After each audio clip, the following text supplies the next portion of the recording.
Have you ever tried to sell something, a car, some furniture, maybe an old video game, and you just felt like the buyers were not getting what it was really worth? Well, today we're going to dive into why that feeling is not just in your head. It's a really powerful quirk in our thinking called the endowment effect, and it explains why the second you own something, its value just seems to magically inflate. To really wrap our heads around this, let's kick things off with a little scenario. It involves a concert ticket, and it perfectly captures this whole mental puzzle. All right, so just imagine this. You got a ticket to a sold-out show for your absolute favorite band. You were totally prepared to pay a premium for it, maybe up to, say, $500. But then, out of nowhere, someone comes along and offers you a staggering $3,000 for it. What do you do?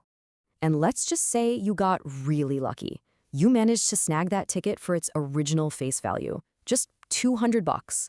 So when that $3,000 offer lands in your lap, you are looking at a clean $2,800 profit. Now, rationally, economically, this is a total no-brainer. You sell it, right? But here is the crazy part. Study after study shows that most people in this exact situation refuse the offer. And that leads us to the big question. This doesn't seem logical at all. So what on earth is going on in our brains? Let's go find our first clue. This whole mystery started to unravel back in the 1970s when a young economist named Richard Thaler noticed some really strange behavior from one of his own professors. So this professor was a big-time wine connoisseur.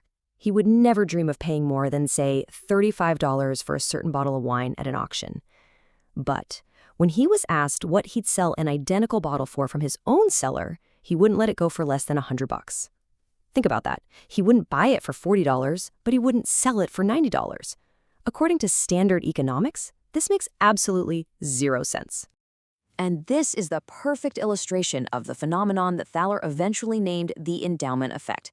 The simple act of owning something, of being endowed with it, seems to crank up its perceived worth in your own mind. Now, an anecdote about a wine-loving professor is one thing, but to prove this was a real, predictable bias, Thaler got together with psychologists Daniel Kahneman and Jack Natch to run this truly elegant experiment. Okay, so here's how it worked. It's pretty clever. They split a room into a few groups. The sellers were each given a coffee mug with the university logo on it. The buyers, they got nothing and were just asked how much they'd be willing to pay for one of those mugs. And then there was a third group, the choosers, who were basically told, hey, you can either have the mug or you can have some cash. And they were asked to state the amount of cash that would make them not care which one they got.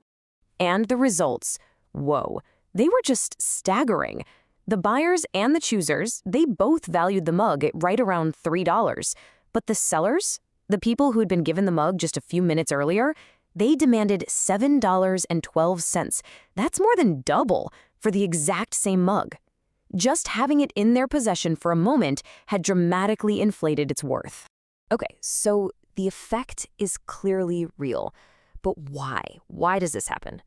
Well, the answer gets at a really fundamental principle of how our minds are wired. And here's the crucial insight. It's not really about the joy of owning the mug. It's all about your starting point, or what psychologists like to call your reference point. For the buyers, their status quo is not having a mug. But for the sellers, their new status quo is owning a mug. And this brings us to the core concept behind all of this, loss aversion. Basically, our brains are wired to feel the pain of a loss much, much more intensely. We're talking about twice as intensely as the pleasure of an equivalent gain. So for the sellers, giving up that mug isn't just a simple trade. It feels like a loss. And that feeling of loss hurts so much that you need a really big gain in cash, more than double as it turns out, to make up for it. This is exactly why you won't sell that concert ticket. Giving it up feels like a major loss that the money just doesn't feel good enough to compensate for. And get this isn't just a feeling, it's biological. Neurological studies actually back this up. Brain scans show that when people even think about selling something they own, the parts of the brain that are associated with pain and disgust actually light up. Giving things up literally hurts us. But here's where it gets even more interesting. This effect isn't some kind of unbreakable law of psychology. It turns out there are specific situations where it just disappears. The key difference is our intention.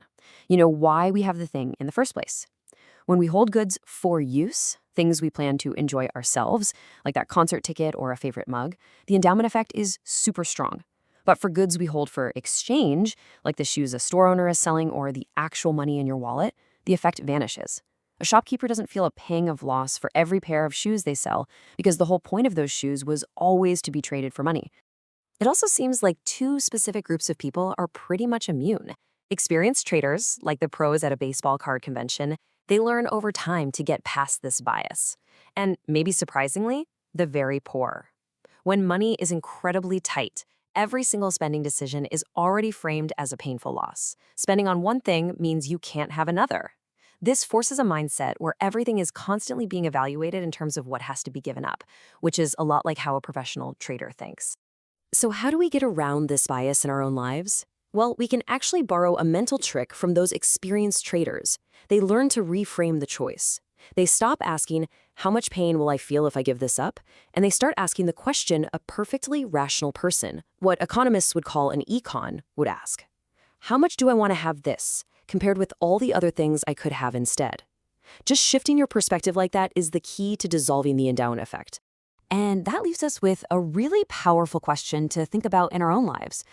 Think about those stocks in your portfolio that you know are underperforming, but you just can't bring yourself to sell. Or all the clutter in your garage. Are you holding on because of its actual objective worth? Or is it because the pain of admitting a loss and just letting go feels way too strong?